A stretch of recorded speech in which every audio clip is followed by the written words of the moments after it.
In today's show, we're going to talk about how lonely it is when you're trying to succeed.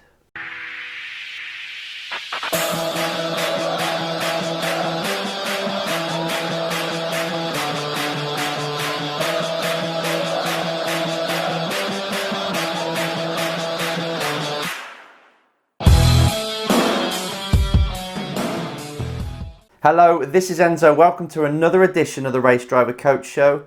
And we're going to start to talk about the kind of topics, or this episode is about the kind of topic that is related and very relatable to anybody who is trying to succeed at something at life. Now, a lot of people that are going to be listening to this podcast or watching this YouTube show or wherever it is you're watching from, Facebook, Instagram, anywhere nowadays, we've got something in common.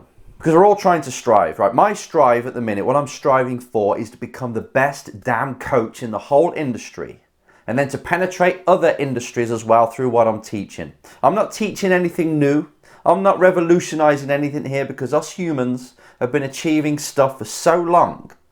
However, I'm delivering the message and helping people achieve their own little dream in their own life, their own lifetime, what's applicable to them, how to get the best out of themselves, how to use this more, the mind I'm pointing at, how to use that more to help you rather than hinder you. That's what I spend my life doing. And I'm in motorsport. I'm in that world because that's where I'm from. It's not where I'm from, but that's where I ended up. It's my passion, so I teach within that, but also to the corporate world and blah, blah, blah. So I've got my own goals. But there's something that really hit me very early on, because coming from a council estate, I'm a council estate kid, having a very different kind of lifestyle, normal stuff, parents breaking up, going to a posh school, should we call it, a private school, but then going back to state school, a messed up childhood, but nothing dramatic, nothing crazy, the normal stuff that you go through. But never could I have ever imagined that I would go for something like to be an F1 or to be a race driver in the first place, because there's no one in my world when I was growing up that had ever touched a race car. It was always something that was just on TV for other people. And when you're coming from that background and you have the guts to stick your head above what most people are doing and to say you want something bigger, oh my God, you get challenged. Everybody around you, those people who love you, those people who are friends or pretending to be your friends, the girlfriends, wherever they are in your life or whatever role they fit, will tell you not to do it. They will say, are you crazy? Do you realize, this is what one I heard, they asked me, how many people actually achieve the dreams that you've got? And they'd make me say something like, I don't know, 1 in 10,000. Do you realize how difficult it is? How long are you going to carry on doing this for? And this was like a parent of a girlfriend at the time, trying to say, basically, just give up and work in your dad's pizza shop. It'd be much easier that way. That got me angry. Now, if you're watching this and you're an aspiring race driver or anything else in life, you're just aspiring, you're striving for something, like I say, then you'll be used to this and you'll know the anger that brings inside you. Hopefully it does, because then that's motivation. And some people, it's like a kick in the teeth. Some people, they think to themselves, you know what? I think I'm going to give up. I think they're right. And when things get tough, you start to have these voices of people not believing in you. It could be a parent, it could be a friend, girlfriend, boyfriend, wherever, whoever. And it echoes. Now you have got to make a decision what you're going to do with that echo, because it will always be there. When you're on the stage of victory, when you are accepting that Oscar or that world championship, that voice will be there.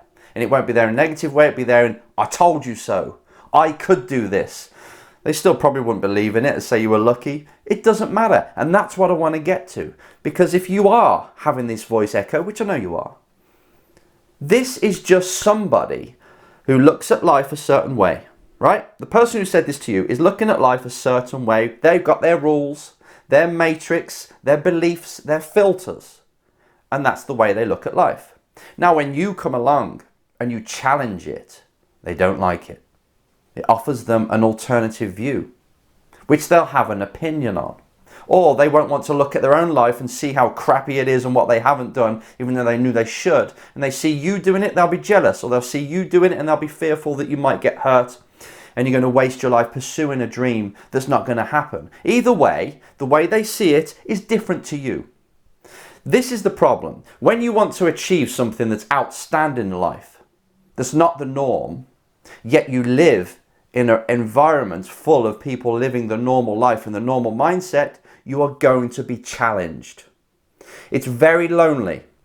If you're trying to walk a path that's different to everybody else, it is lonely. It's lonely because not many people are doing it within your environment, within your society. And it's lonely because you've got less in common with people then.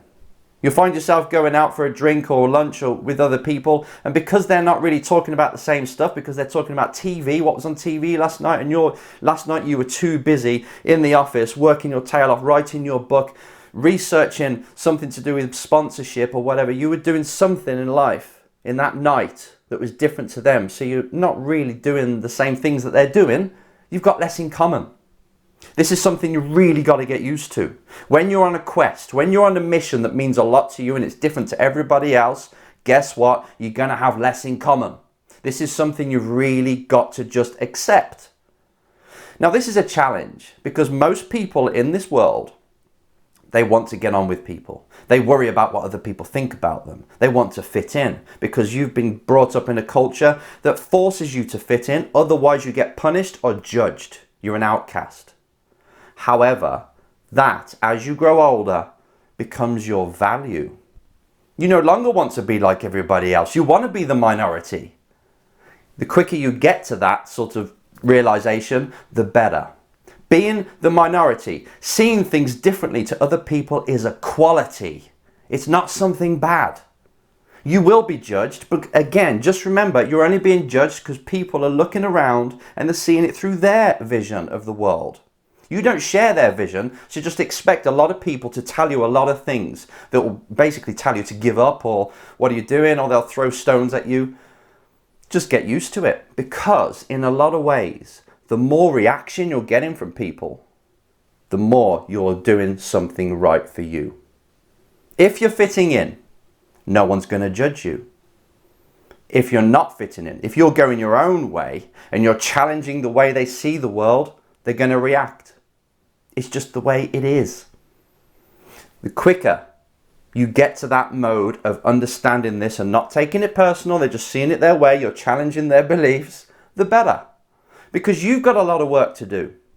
And you've got to remove the armor. Because, most people think you armor up when you're doing something different so that you can take it. But no, just remove the armor, be the real you, allow the inner you to come out. You need to do this whether you're in the car, whether you're in a boardroom getting sponsorship or going for whatever dream you're going for. You need to let that person out. You're vulnerable. People will throw stones verbally or literally.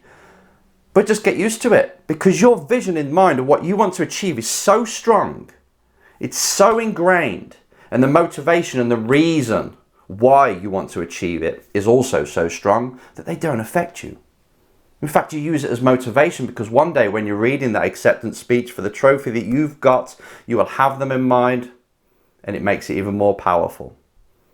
Every single person who has changed and revolutionized their life has had people judge them until they prove it. Now, there is a flip side to this. There's always a flip side. If you're a race driver and you're saying to everybody, I want to be a race driver, but you've never raced, it's a challenge because they've got no proof of how good you are. So you can't blame them from judging you, right? And you might be really bad at driving. So actually, these people sometimes, now this is going opposite to what I've just said, but just, you've got to have two sides to the story. These people might be telling you the truth. They might love you so much, but can see that you can't drive for toffee. You've been trying for years, but every time you go out there, you pee last. You just haven't got the skill, and they're telling you the truth. So there is an element of self-awareness here. If you are actually not very good, if you are not putting in the work to go and get the sponsorship or get the drives, then maybe they're telling you the truth and that hurts. So go through that filter first yourself. Go through that. Is that what's going on? Or am I just allowing their negative beliefs, the way they see and cower under, am I allowing their views to penetrate me and knock me off my game? And have I got much in common with these people? If it's your family, you can't choose them, just love them. But you can choose who you hang around with. So that's the next thing I want to talk about, is if you're within people that are bringing you down. You know, you're hanging around McDonald's. This is kind of my lifestyle again. Hanging around McDonald's at night, every night till 12 at midnight, and just being a dosser and not doing much with life. You're hanging around with these people and you want to be a race driver, then get new friends. Start to get a job working in motorsport. Again, what I did, go to a race school, get a job there, and you hang around with different kind of people, and then opportunities open because you meet different kind of people. So all this is very confusing way of me saying, if you're going for something in life, if you want to be that world champion, then first of all, be self-aware enough to know if you're good enough and if you've got what it takes. Be very honest. Get somebody in the industry to tell you and to see if you can improve those areas. If not, then work in motorsport another way, because you're just not cut out to be a driver. That's life. You know, get over it. I had to come up with this, really. Okay, I was probably good enough, but I found coaching. Coaching, life coaching, helping people out with issues was a lot more of a passion than it was racing at that point in time, right? So I went for that. But I had to go on that journey to find it. You're on your journey. However, if you are good enough, you know it, you've proven it, you have the determination, and you want to walk the path, but you're letting what other people say affect you, then it's your problem to overcome. You start to deflect these. Understand why they're saying these things. I know I'm running over this twice, but I've got to get it through to you. Understand why they're saying it, but just know that you've got to go for it. They will judge until you prove. Fine, go out there and prove it.